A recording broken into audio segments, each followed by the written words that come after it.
హ్మ్. అందుకని పేలాల పిండి గ్రామ దేవతకి ఇవ్వడం ద్వారా ఈ హ్మ్. భూత ప్రేత పిశాచ బాధలు మనకు తొలగిపోతాయని చెప్పి శాస్త్రం చెప్తుంది హ్మ్. కాబట్టి అలా. పేలాల పిండి గ్రామ దేవతలకు ఇవ్వడం కూడా మంచిది. ఈ హ్మ్. విధంగా ఉదయం, ఆసి. సాయంత్రం దీపారాధన. హ్మ్. చీకటి అంటేనే మనం చెడు అనుకుంటున్నాం అవును. కాబట్టి ప్రొద్దు దీపం ప్రొద్దున పెట్టాలి. దీపారాధన చేయాలి. సాయంకాలం తప్పనిసరిగా సంధ్యాదీపం వెలిగిస్తే హ్మ్. ఈ దీపానికి ఉండేటువంటి కాంతి వెలుగులో భూత ప్రేత పిశాచాలు వెళ్ళిపోతాయి. అలాగే హ్మ్. మన మనస్సులో ఉండేటువంటి భూత ప్రేత పిశాచాలు కూడా తప్పనిసరిగా వెళ్ళిపోతాయి. వెళ్ళిపోతాయంటారు. ఇప్పుడు హ్మ్.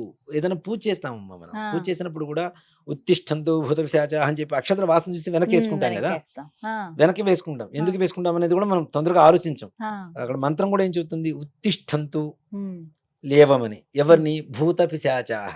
హ్మ్. ఏతే భూమి భారకాః. హ్మ్. ఎక్కడని అక్షతలు వేశానో అక్కడి నుంచి. హ్మ్. ఎందుకోసం? ఏతేషాం ఎందుకోసం? హ్మ్. బ్రహ్మకర్మ సమారభే. నేను బ్రహ్మకర్మను చేస్తున్నాను కాబట్టి అక్కడి నుంచి వెళ్ళిపోండి అని. వెళ్ళండి అని దాని చెప్తారు. అర్థం ఏంటంటే మన మనస్సులో ఉండేటువంటి చెడు ఆలోచనలు వెళ్ళిపోమని. కాబట్టి హ్మ్. ఇవి వెళ్ళిపోవాలని చెప్పి మనం అక్షతలు వేస్తాం అక్కడ. హ్మ్. అంతే. అవునండి. ఏదో హ్మ్. చేస్తున్నారంటే ముక్కు మూసుకోమంటే ముక్కు మూసుకుంటున్నారు అంతే. ముక్కు పట్టుకో, ముక్కు మూసుకో. హ్మ్. ఈ రెండే చెప్తున్నారు.